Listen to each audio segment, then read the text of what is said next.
Fala galera, seja você muito bem-vindo aqui ao canal Geek Lestat. Meu nome é Leandro Lestat e hoje nós vamos falar um pouquinho aqui sobre mais uma parte do universo Conan, que faz parte aqui da minha coleção.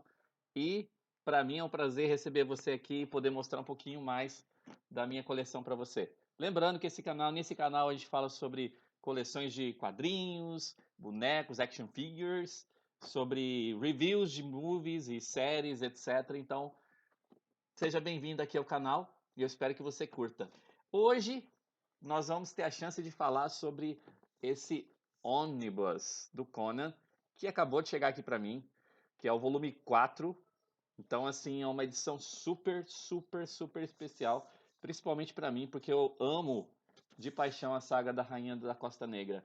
Então, se você curte esse assunto, não esquece aí de dar aquela curtida, se inscreva no canal e compartilhe aí com a galera, beleza? Então vamos começar então falando um pouquinho sobre esse ônibus aqui. Ele é o volume 4 dessa edição. O volume 3 nós tivemos lá o início da saga da Rainha da Costa Negra, né? O início da saga da Belet. E aqui nós temos o final dessa saga, infelizmente, né? Uma saga que durou algumas edições aí. E nós chegamos ao final dessa história. Infelizmente, né? Vocês já sabem essa história como termina, mas infelizmente a gente chega aí no final meio trágico. Que na verdade, esse final que aconteceu com a Bellet aqui nessas histórias foi um dos finais, ou melhor, foi o que inspirou a morte da Valéria no filme do Conan o Bárbaro. Então, quando a Valéria volta, né, para poder defender o Conan logo depois que ela morre, e o Conan tá quase lá para ser morto por aquele cara do machado e tudo mais. E ela volta, né, do mundo espiritual para poder ajudar o Conan naquele momento. E ela diz, né, você quer viver para sempre, né? Então essa parte foi literalmente tirada da história da Belit. E essa história está exatamente aqui nesse volume, nesse Conan Ondos volume 4. Olha o tamanho do monstro, galera. Tá mais aqui, eu não sei nem quantas páginas nós temos aqui nesse ônibus, mas 850 páginas mais ou menos, tá? Só de conteúdo aqui. Então a gente tem entrevistas, tem conteúdo extra, temos as histórias, lógico, né? E para quem não entende o que que é o ônibus ainda, nós felizmente no Brasil estamos tendo a produção aí de alguns ônibus bem famosos, que é o que? É a compilação. Eles compilam vários quadrinhos, vários números de quadrinhos em uma edição só. Então a gente está tendo aí ônibus do Spider-Man, da Mulher Hulk, a gente vai ter agora um da Liga da Justiça. Então tem vários ônibus saindo. É um valor mais caro, né? Por causa que é uma edição luxuosa, né? Mas você pode selecionar aqueles ônibus que você acha que, pô, esse aí vale a pena eu ter, tá? E você, tá fazendo alguma coleção de algum ônibus? Você tem a pretensão de começar a colecionar algum deles? Eu, particularmente, eu prefiro, assim, eu fiz questão de comprar só os do Conan, né? Eu comprei alguns do Homem-Aranha também, que é um dos meus heróis favoritos, assim, mas o Conan, principalmente, faz assim toda a diferença ter essas edições que não foram lançadas no Brasil, a maioria delas, tá, do Conan o Bárbaro. Existia nos anos 80, 90 o quadrinho do Conan, né, pequeno, em que a gente tinha algumas edições com histórias dessas edições aqui do Conan o Bárbaro, tá? Mas infelizmente muitas histórias não saíram aqui no Brasil. Então, é a primeira vez que nós estamos tendo algumas histórias aqui, tá? Então, vale a pena você ter isso. Então, se você gosta do Conan, vale a pena você poder comprar. Aqui atrás, nós temos a galeria de capas, né? Dessa edição. Tá bem recheada. Então, a gente tem aí, ó, muitas edições nesse ônibus. Então, 2, 4, 6, 8, 10, 12, 14, 16, 18, 20, 22, 24, 26, 28, 30, 32, 34, 35 edições. Então é coisa pra caramba, tá? Esse aqui engloba as edições 84 a 115 de Conan o Bárbaro e também Conan the Barbarian Annual, né? Ou seja, era uma edição especial do Conan, de 1973, número 4 e 5, e uma edição especial também de 77, chamada What If. E essa edição é bem legal, o What If também, que conta uma história relacionada ao Conan. O que aconteceria se o Conan tivesse hoje em dia, né, lá em Nova York, se ele fizesse parte da nossa modernidade, né? O que aconteceria nesse universo do Conan se ele estivesse nesse universo hoje em dia? Então, temos isso aqui nessa edição desse maravilhoso ônibus aqui. Eu vou tirar esse papel para ficar mais fácil para manusear com vocês aqui. Ok? Então, a gente tem aqui dentro esse emblema, né? Aqui na parte de trás, nós temos aqui a lombada, né? Com esse símbolo do Conan, que é literalmente na hora que ele está chorando pela morte da Belet. E aqui a gente tem Conan o Bárbaro, né? Que está bem na capa. Então vamos lá. Primeira coisa que nós temos aqui, eu vou passar bem rapidinho com vocês algumas coisas, tá? Mas só para a gente poder dar uma olhada aqui. A gente tem uma introdução feita por Roy Thomas, tá? Então, para você que não sabe, Roy Thomas ele foi um dos principais roteiristas dos quadrinhos do Conan, tá? Então a gente tem aqui essa edição contando aí algumas, uma introdução dele, né? Falando, eu não li ainda, galera. Ainda não tive o tempo de poder parar para poder ler isso. Provavelmente eu vou conseguir ler isso durante as férias, e olha lá, né? Mas vamos ver. E aí a gente começa com a primeira história que nós temos aqui. Então aqui a gente tem a capa dessa edição, né? Então a gente tem aqui a história chamada Dois contra a Cidade do Falcão, tá? Então essa é a primeira história que nós temos aqui. E essa história é maneira porque ela conta um conto do Conan aqui, né? Em que ele tá lá, ele enfrenta alguns monstros aqui alados e tudo mais. E é bem maneira também. Tá? A gente tem a outra história aqui, continuando, né? Que é os espadachins e feiticeiros.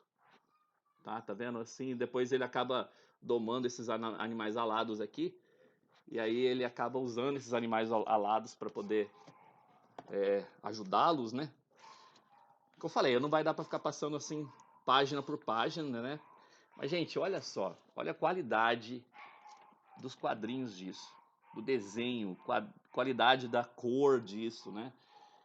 Por que vale a pena você prestigiar esse trabalho aqui, tá? Lembrando que normalmente a arte aqui foi feita por John Buscema e Ernie Chan, tá? Esses são os responsáveis por essa arte aqui. Aqui a gente tem a história de O Devorador dos Mortos, tá? Tem a capa aqui, a primeira história. E aí, continuando aqui. Bom, eu vou passando até para poder chegar aqui na outra história com vocês. Chegamos. E aí temos aqui os Demônios da Montanha. Tá?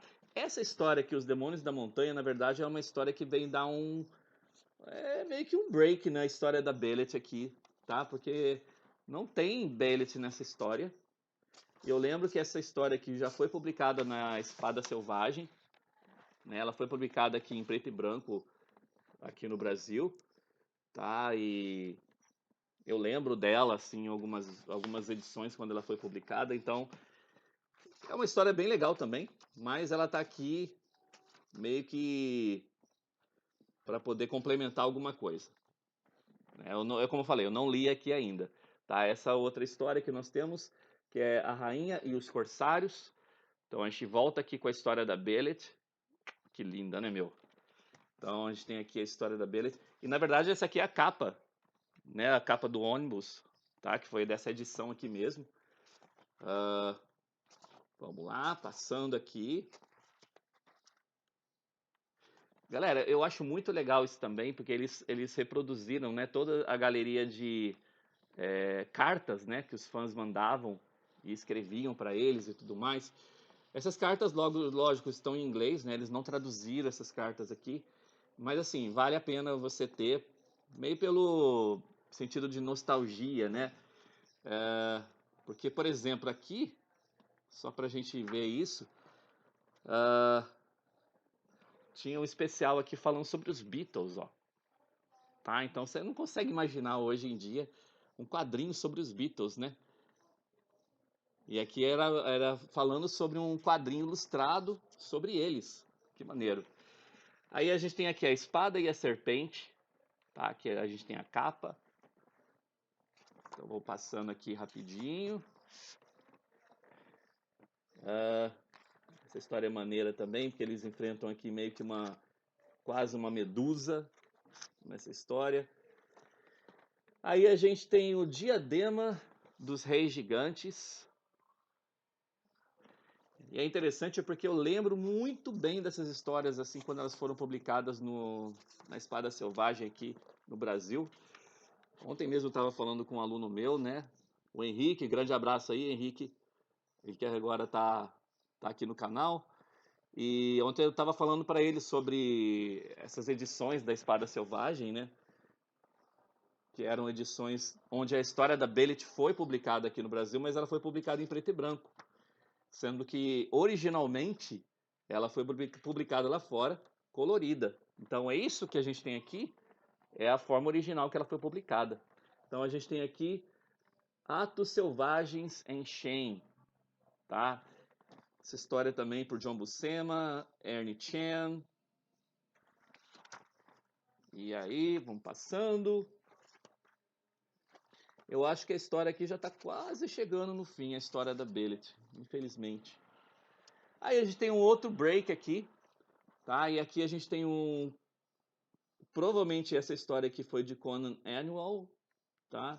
Não foi da história da Rainha da Costa Negra também, que é A Coisa da Cripta, tá? Não sei se você lembra disso aqui, mas também tem uma parte no filme Conan o Bárbaro que mostra, né, quando o Conan tá fugindo dos lobos, etc. Aí ele entra dentro de um local, tá lá congelado, né, tipo uma tumba. Aí ele entra nessa tumba e lá ele encontra um esqueleto que tá com a espada e aí ele pega essa espada, né, para poder utilizar e ele acaba fugindo dali, tá? Então até aqui basicamente é o que acontece ali no filme, né?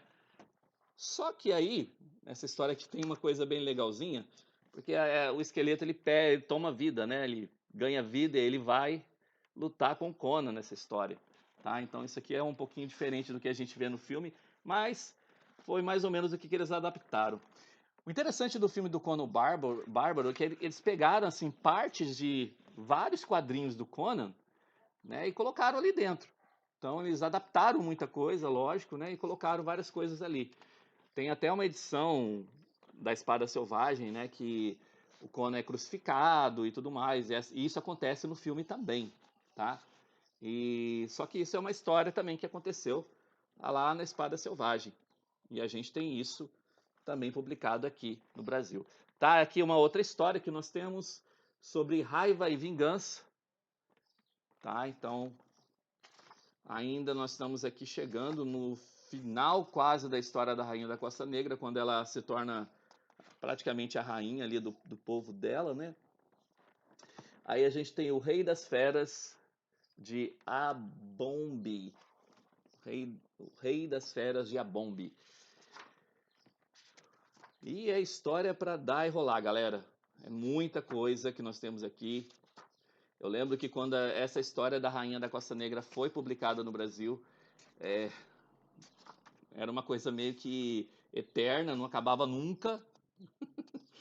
Mas também quando acabou, deu aquela saudade, né?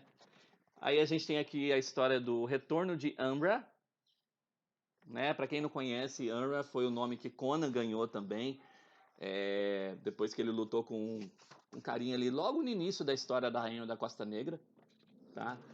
E aí ele acabou ganhando, né, essa companhia desse leão negro aqui, que era o leão do Umbra, e aí ele acaba ficando com esse leão também, tá?